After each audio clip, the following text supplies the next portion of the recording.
네, 오늘은 거룩함 속에 숨겨진 진짜 행복, 거룩함 속에 숨겨진 진짜 행복이라는 제목으로 함께 말씀 나누도록 하겠습니다. 이 시대를 살아가는 많은 사람들이 행복을 최고의 가치로 쫓고 살아갑니다.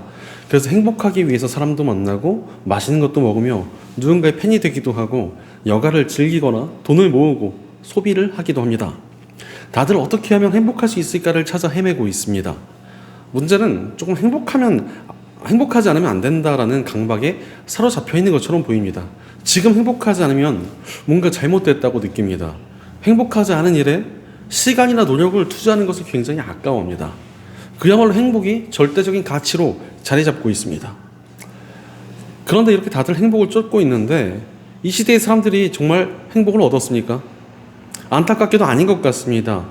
미국의 여론조사 회사인 갤럽에서 해마다 불행지수라는 것을 측정한다고 합니다.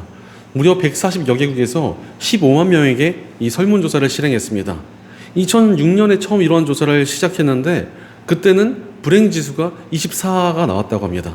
그런데 15년이 지난 2021년에는 오히려 불행지수가 33으로 확 늘어버렸습니다. 사람들은 다들 열심히 행복을 쫓지만 현실은 점점 불행하다고 느끼고 있다는 것입니다. 대체 그렇게 열심히 행복을 쫓고 살아가는데 왜 이런 결과가 나왔습니까? 이 여론조사에서 지목한 원인 중에 하나가 바로 소셜미디어였습니다. 사람들이 SNS를 통해 비교하면서 점점 불행해지고 있다는 것입니다. 실제로 2010년에 가장 행복한 나라로 꼽혔던 곳이 부탄이라고 합니다. 무려 97%의 국민들이 나는 행복하다라고 대답을 했다는 것입니다. 하지만 SNS가 발달하면서 자신의 나라가 다른 나라보다 더 가난하다는 것을 깨닫게 되자 부탄의 행복지수는 2019년에 무려 1위에서 91위로 추락해버렸습니다. 그런데 실제로 이 시대를 살아가는 사람들을 보면은 행복하겠다고 하면서 그 행복의 기준이 다른 사람들에게 있습니다. 끝없이 다른 사람들과 비교를 합니다. 남들과 비교하고 재면서 남들보다 더 많은 행복의 조건을 갖춰야지만 내가 행복하다고 느끼는 것입니다. 그뿐이 아닙니다. 사람들은 순간의 쾌락을 위해서 살아갑니다. 물건을 사고 맛있는 것을 먹고 여행을 가는 등의 어떠한 경험을 행복이라고 여깁니다. 그러나 이러한 것은 한번 지나가는 쾌락이지 이 쾌락은 계속 지속되질 못합니다. 심지어 그런 경험들을 하는 이유가 내가 부유한 사람이 된 것 같은 착각에 빠지고 남들보다 더 잘 나가는 듯한 느낌이 들기 때문인 경우도 굉장히 많습니다. 그러나 순간보다 현실이 훨씬 깁니다. 그 경험이 끝나고 현실에서는 또 불행을 지속적으로 느끼며 살아갑니다. 그러니 어찌 행복할 수가 있겠습니까? 남들과 비교하고 순간의 쾌락만을 쫓아 살아가는 삶은 행복하기가 굉장히 어렵습니다. 무엇보다도 행복 그 자체를 쫓아가면 희한하게도 그것이 점점 멀어집니다. 행복하려고 집착해봐야 행복하기가 어렵다는 것입니다. 왜 그렇습니까? 행복에 집착할 때 행복이 우리의 우상이 되기 때문에 그렇습니다. 행복이 우상이 되어 나를 짓누르고 행복에 대한 집착이 나를 괴롭게 합니다. 그런 행복이라는 우상이 아닌 참된 가치를 찾아야지만 우리의 삶이 진정한 기쁨과 참된 행복에 가까워질 수 있게 된다는 것입니다. 그렇다면 우리가 쫓아야 될 참된 가치가 무엇이겠습니까? 오늘 본문 1절로 돌아보면 형제자매 여러분, 끝으로 우리는 주 예수 안에서 여러분에게 부탁하며 권면합니다. 여러분은 어떻게 살아야 하며 어떻게 하나님을 기쁘게 해드려야 할 것인지를 우리에게서 배운 대로 하고 있으니 더욱 그렇게 하십시오라고 말씀하십니다. 바울은 끝으로라고 말했지만 아직도 데살로니가전서 굉장히 많이 남아 있습니다. 이 교장 선생님들이 훈화 말씀을 하실 때 좀 학생들에게 특히 관심과 애정이 많으신 분들은 끝으로 마지막으로 이렇게 말하면서 계속 잔소리 같은 말씀을 이어가시지 않습니까? 바울도 끝으로라고 말했지만 애정을 많이 담고 있었는지 권면을 계속 이어갑니다. 그러나 이 바울의 권면은 잔소리가 아니라 좀 더 깊은 진리에 관한 이야기를 시작합니다. 지금까지는 좀 이 데살로니가 교회가 많이 힘들어하고 어려워하니까 위로와 격려에 대한 말을 많이 했다면 이제부터는 바울의 가르침이 시작이 됩니다. 이제 크리스천들이 어떠한 삶을 살아야 될 것인가에 대한 이야기를 시작하고 있습니다. 그 핵심으로 바울은 하나님을 기쁘게 해드리는 삶을 살라 이렇게 말을 합니다. 사람들은 행복을 찾아 살아가지만 너희 크리스천들아 너희들은 하나님의 기쁨을 목적으로 두고 살아가야 된다라고 이야기하고 있는 것입니다. 그런데 이렇게 하나님의 기쁨을 위해 살아가라 이렇게 말을 하면 불만을 가지는 분들이 굉장히 많습니다. 아니 자신의 행복을 저버린 채 하나님만 기쁘게 해드리겠다고 살아가는 거 좀 광신 아니냐, 자기가 먼저 행복해야 되는 거 아니냐 이렇게 말을 합니다. 사실 행복이 우상이 되어버린 사람들은 하나님을 기쁘게 해드리는 삶이라는 것을 이해하지 못합니다. 그러나 하나님을 기쁘시게 해드리는 삶에는 참된 기쁨이 숨겨져 있습니다. 우리 크리스천들의 신앙에 대해서 정리해둔 웨스트민스터 신앙 고백이라는 것이 있습니다. 그것을 보면은 사람의 존재 목적에 대해서 하나님을 영화롭게 하고 하나님을 영원토록 즐거워하는 것이다 라고 정의하고 있습니다. 여기에 굉장히 중요한 의미가 있습니다. 사실 이 말을 예전에 좀 번역을 잘못해 두었습니다. 이 유교적 사회를 살아오셨던 어르신들이 아니 높으신 하나님을 즐거워한다라는 개념을 이해하지 못한 것입니다. 그래가지고 영원토록 하나님을 즐겁게 해드리는 것이라고 번역했습니다. 그래서 나의 행복이나 기쁨과 상관없이 하나님만 즐겁게 해드리는 것이 우리의 삶의 목적이다 이렇게 가르치시는 분들이 많았습니다. 하지만 원뜻은 하나님을 영원토록 즐거워하는 것이 맞습니다. 바로 우리가 하나님을 영화롭게 해드리고 그분의 기쁨을 위해 살아가면 그 안에서 우리도 즐거움과 기쁨을 영원토록 누리게 된다는 것입니다. 실제로도 그렇습니다. 나는 하나님을 기쁘시게 해드리려고 선택했는데 그것이 나의 삶을 보호합니다. 나는 하나님을 위해 선택했는데 이것이 놀라운 기쁨의 선물로 돌아올 때가 있습니다. 예전에 어떤 집사님이 이야기했던 것이 있습니다. 이 집사님이 회사에서 단체로 동남아 여행을 가게 되었습니다. 그런데 그 회사 사장이 굉장히 좀 많이 타락한 사람이었습니다. 그래가지고 이 사람이 내가 전 직원들을 좀 위로해 주겠다면서 전 직원들에게 성매매업소를 예약해 두었습니다. 그러나 그 집사님은 자신은 하나님을 위해서 절대 그런 짓을 할 수 없다라고 선을 딱 그었습니다. 사장이 대놓고 면박 주고 왜 분위기 깼냐고 그러고 사람들도 수근거렸지만 그분은 하나님을 위해 자신을 지켰습니다. 그런데 나중에 난리가 났습니다. 그 지역에 성병이 유행하면서 그분을 제외한 전원이 성병에 걸려서 돌아온 것입니다. 다들 괴로워하고 수치스러웠지만 그 집사님만은 하나님의 보호하심에 감사할 수 있었습니다. 이런 사례가 굉장히 많습니다. 나는 오직 하나님의 말씀을 붙들었는데 세상이 이상한 세상이나 악한 정신에 물들지 않고 내 마음에 평안을 누리며 살아가게 됩니다. 하나님을 사랑하기에 나는 그냥 기도했는데 하나님께서 응답을 막 쏟아 부어주십니다. 하나님을 기쁘게 해드리기 위해 선택했는데 알고 보니 그 길이 최고의 길이었습니다. 우리 하나님께서는 선하시기 때문에 너희는 노예처럼 나를 기쁘게 하기만 하면 된다 이러시는 분이 절대 아니시기 때문입니다. 하나님께서 우리에게 하나님을 기쁘시게 해드리는 길을 택하게 하시는 이유는 그것이 최고의 길이고 결국 그것이 우리의 삶을 보호하는 길이기 때문에 그렇게 이끌어 주시는 것입니다. 그래서 오늘 보면 2절을 보면은 우리가 주 예수의 이름으로 무슨 지시를 여러분에게 내렸는지를 여러분은 알고 있습니다 라고 말씀하십니다. 여기서 바울은 지시라는 말을 사용하는데 이것은 군사 용어입니다. 하나님을 기쁘게 해드리는 삶을 살아야 된다고 굉장히 강력하게 말을 한 것입니다. 그렇게 하나님을 기쁘시게 해드리는 삶을 살아야지만 우리 인생과 신앙이 지켜질 수 있기 때문에 바울은 이렇게 강한 표현을 사용했습니다. 이것은 지금의 시대를 살아가는 우리에게도 여전히 유효합니다. 우리는 하나님을 기쁘시게 해드리며 스스로를 지켜야 합니다. 그렇다면 하나님을 기쁘시게 해드리는 삶의 핵심이 무엇입니까? 오늘 말씀 3절을 보니까 명확하게 드러나고 있습니다. 바울은 하나님의 뜻은 여러분이 성결하게 되는 것입니다. 여러분은 음행을 멀리하여야 합니다 라고 말합니다. 하나님의 뜻은 우리가 성결, 즉 거룩하게 살아가는 것에 있습니다. 예전 한 신학 잡지에서 교회가 타락하는 3가지 이유에 대해서 설명했습니다. 눈에 보이지 않는 것보다 눈에 보이는 것이 중요한 가치라 여길 때 교회가 타락한다는 것입니다. 그 다음으로는 하나님의 뜻보다 사람의 뜻이 우선될 때 교회가 또 타락하게 된다는 것입니다. 마지막으로 거룩이 아니라 행복을 목표로 삼고 살아갈 때 교회는 타락할 수밖에 없다고 말을 했습니다. 거룩이 아니라 자신의 행복만을 찾아다니면 교회도 크리스천도 망가지게 됩니다. 실제로 거룩을 포기할 때 음란이 우리를 무너뜨리게 되기 때문입니다. 오늘 본문에서 사도 바울이 말한 음행이라는 말이 원어로는 포르네이아입니다. 여기서 음란물을 지칭하는 포르노라는 말이 나왔습니다.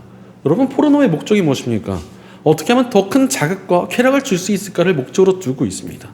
그런데 거룩함을 포기한 채 육적인 행복을 쫓아 살아가는 사람들의 삶이 이렇습니다. 어떻게 하면 더 큰 쾌락과 자극을 얻을 수 있을까를 찾아 헤매게 됩니다. 그런데 이렇게 자극과 쾌락을 쫓는다고 그것이 충족이 됩니까? 절대로 그렇지 않습니다. 실제로 예전에 중동으로 우리나라 건설업체들이 진출을 한 적이 있습니다. 그런데 거기서 일하시는 분들이 너무나 외로워하고 또 즐길 것도 없다 보니까 어떤 건설사에서 이 포르노 영상을 모아다가 휴게실 하루 종일 틀어놨습니다. 처음에는 사람들이 모여서 보고 즐거워하고 너무 자극적이다 이러면서 기뻐하다가 점점점 시간이 지나더니 보는 사람이 점점 줄어들고 나중에는 저 역겨운 것 좀 치워달라 이렇게 말을 했다는 것입니다. 이렇듯 사람은 자극과 쾌락만으로는 만족할 수가 없는 존재입니다.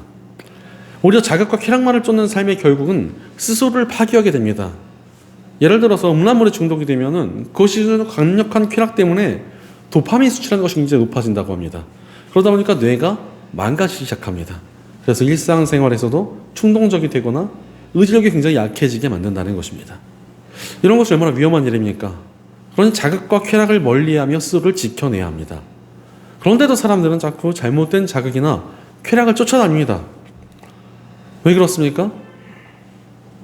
어차피 이런 것들을 쫓는 것은 내 개인의 선택이라는 것입니다.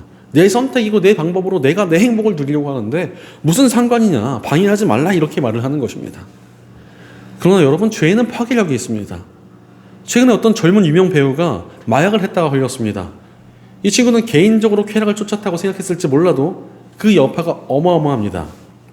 이 사람이 찍은 수많은 영화와 드라마들이 다 올스톱되고 개봉 연기가 되었습니다. 재산을 잃은 사람들도 있고 자신의 꿈을 달려왔던 사람들의 노력이 짓밟히게 되었습니다. 죄에는 이토록 강력한 파괴력이 있습니다. 그래서 오늘 본문 4절을 보니까 각 사람은 자기 아내를 거룩함과 존중함으로 대할 줄 알아야 합니다라고 말씀하십니다. 이 말씀의 해석에 사실 두 가지 의미가 있습니다. 먼저 여기서 자기 아내라는 말이 원어로는 그릇을 표현하는 단어가 쓰였습니다.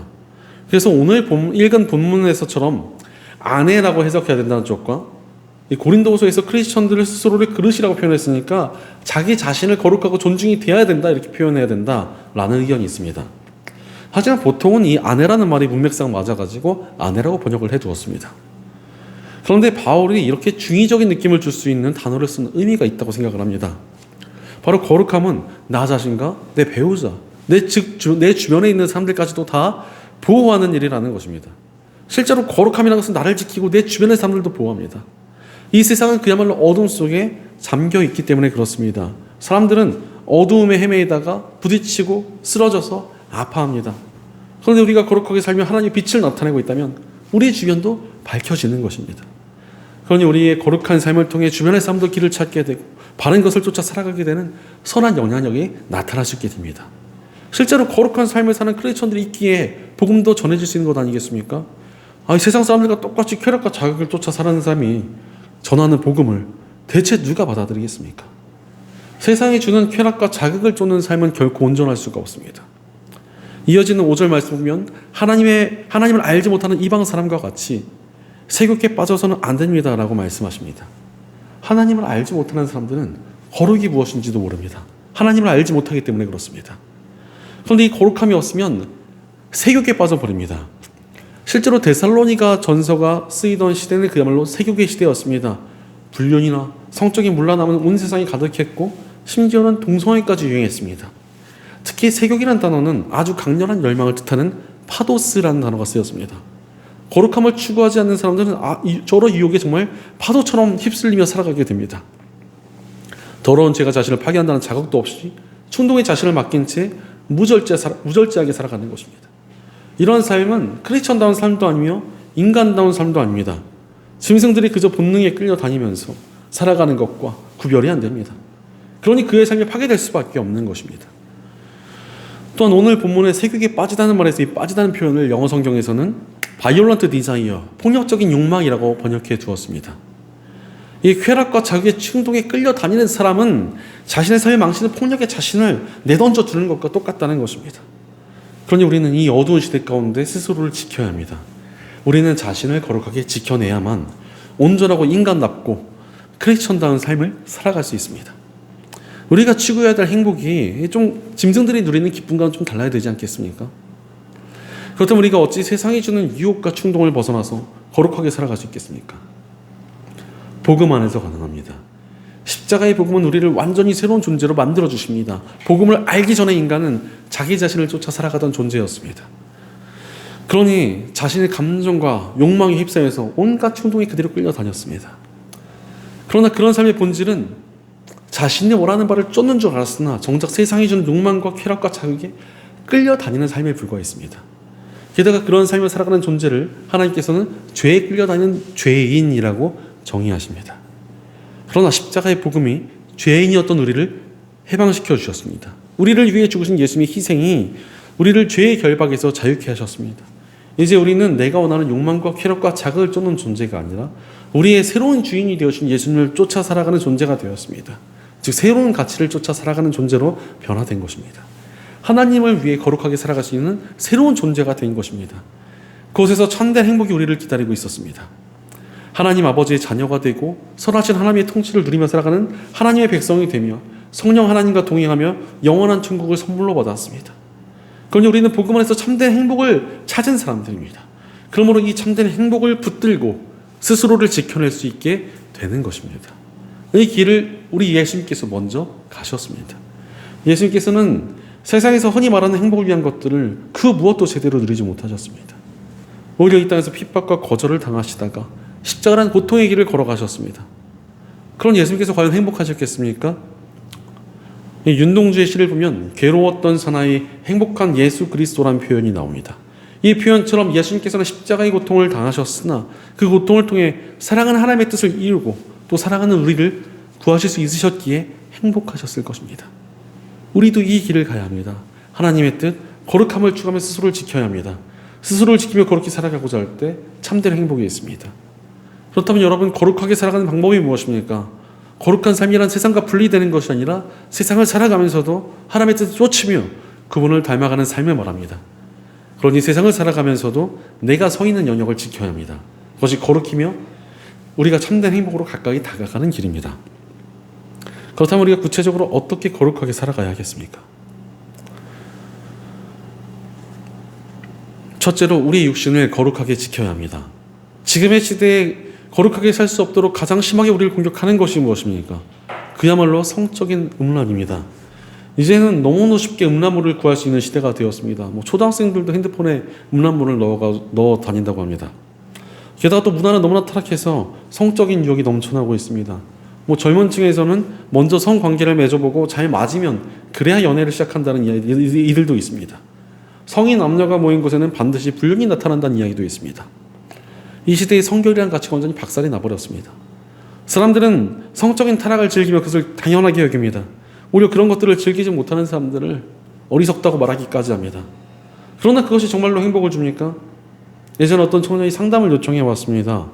바로 자신의 애인과 너무너무 잘 맞고 결혼하고 싶은데 딱 한 가지가 걸린다는 것이었습니다.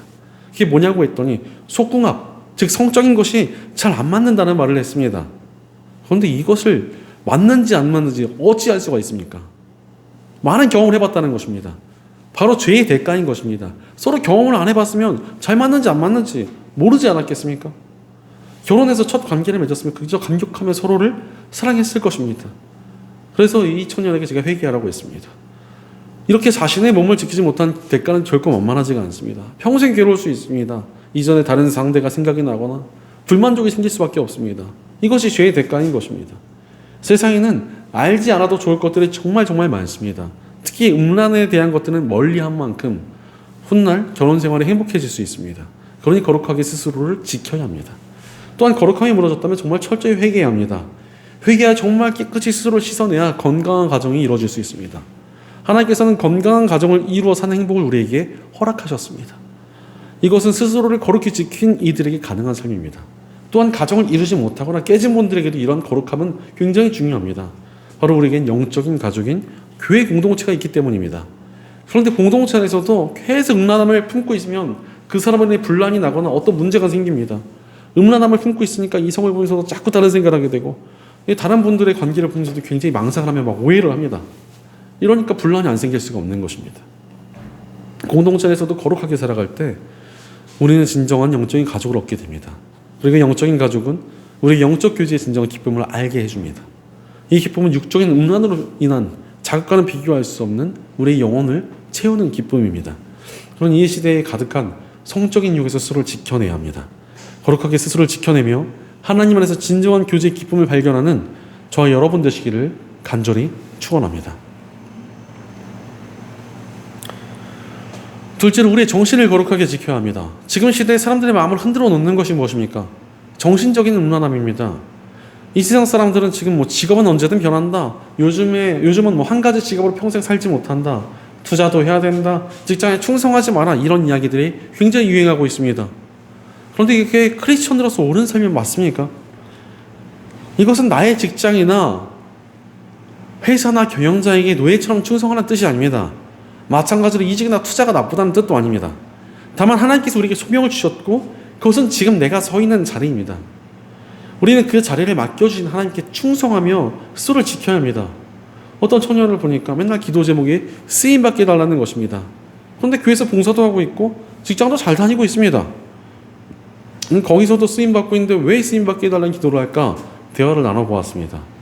그랬더니 지금 자신의 자리에서 만족을 하지 못하고 막연하게 먼 미래에 자기가 잘 나가게 돼야만 진짜 쓰임받는 것이라고 생각하고 있었던 것입니다. 그러면서 현실은 뭐 대충대충 살아가고 있었습니다. 그런데 이렇게 막연하게 헛된 꿈을 꾸는 사람들이 더 적지가 않습니다. 이것이 정신적인 가늠 아니겠습니까? 또한 자신의 일에 대해서 집중하지 않습니다. 그냥 자신의 일은 어차피 돈 벌기 위한 것이고 그냥 평소에 내 취미 생활을 하기 위한 자금 모으는 것이다라고 정도로 생각합니다. 그러면서 그 일에 집중하지 않습니다. 그 일에 대해서 열심히 하지도 않습니다. 그런데 하나님께서 언제 그렇게 우리에게 대충 살라고 하셨습니까? 이건 역시도 정신적인 가늠입니다. 하나님께서 내게 맡겨주신 자리에 충성하지 않은 채 대충 살아가는 것은 믿음의 사람다운 자세가 절대 아닙니다. 그런데 요즘 사람들 중에서 정말 다들 뭐 이직이다, 투자다, 워라벨이다 이렇게 집중하지 않은 사람들 정말 많지 않습니까? 그러나 지금 주어진 자리에서 충성하고 열심히 살면 우리에게 실력이 생깁니다. 한 분야에서 10년 버티면 전문가가 된다는 말이 있지 않습니까? 반은 맞고 반은 틀린 말입니다. 대충 하면서 버티면 아무것도 안 됩니다. 그러나 충성하면서 버티면 정말 실력 있는 전문가가 될 수 있습니다. 그러니 믿음의 사람들이 충성하며 실력 있는 전문가가 되면 그 실력으로 쓰임받을 수 있게 됩니다. 그러므로 그 분야가 변화되고 하나님의 나라가 세워지는 역사가 나타나지 않겠습니까? 그게 실력을 갖추고 쓰임받을 때 얻는 행복은 이리저리 기웃거릴 때 얻는 행복과는 차원이 다른 기쁨입니다. 그러니 맡겨진 나의 자리에 충성하며 자신을 지켜야 합니다. 거룩하게 스스로를 지켜내며 하나님 안에서 진정한 성장과 쓰임받는 기쁨을 발견하는 저와 여러분 되시기를 간절히 축원합니다. 셋째로 우리의 영혼을 거룩하게 지켜야 합니다. 사실 우리가 가장 중요하게 지켜야 할 것이 무엇입니까? 우리의 영혼입니다. 이 시대에 얼마나 우리의 영혼을 유혹하는 것들이 많습니까? 나의 행복이 우상이고 돈이 우상이고 정치가 우상이 됩니다. 수많은 우상들이 우리 영혼들을 유혹하고 있습니다. 그러니 이 시대 가운데 우리 영혼을 지키기 위해서는 영혼을 지키기 위한 싸움을 해야 합니다. 그 싸움을 위해서는 내가 정말 하나님을 기쁘게 해드리는 삶을 살고 있는가를 늘 체크하는 것이 필요합니다. 이스라엘의 순례를 가면은 그 산에 예배단의 흔적들이 있다고 합니다. 그래서 순례객들이 그것을 보고 감동받으면서 막 기도하고 눈물 흘리고 막 이스라엘 민족들이 이렇게 열심히 예배했구나 좋아합니다.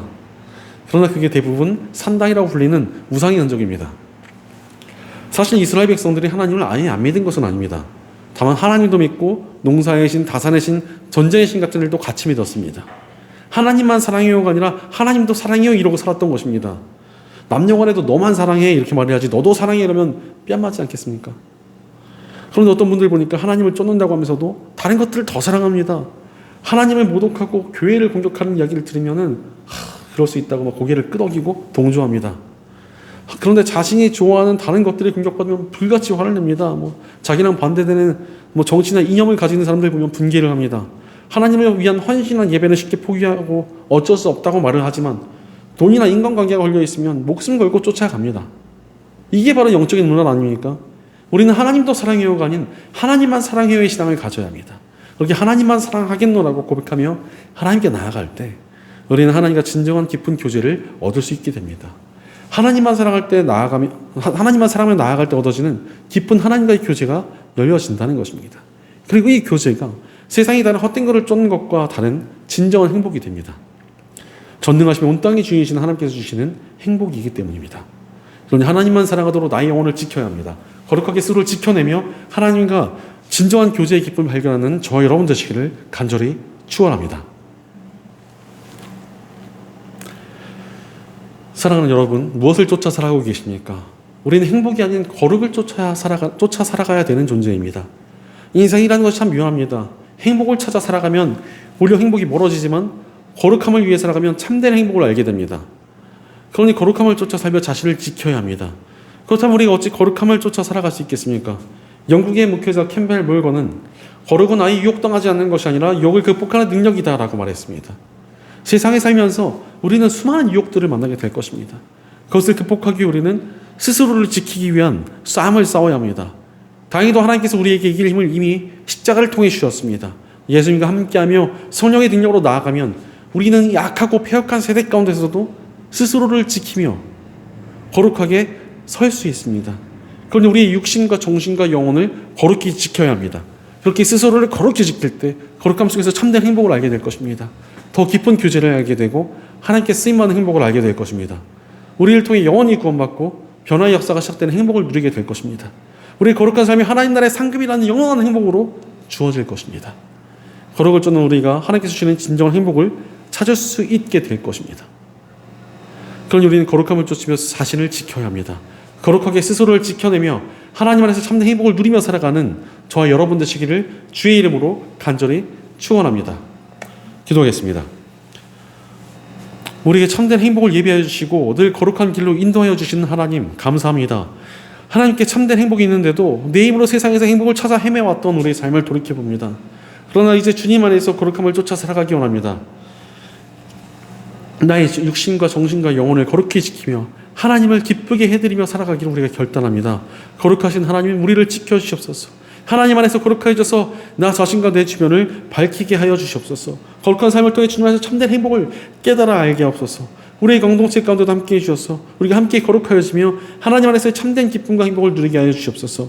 늘 우리와 함께 하시며 참된 기쁨을 주시는 우리 주 예수님의 이름으로 기도드립니다.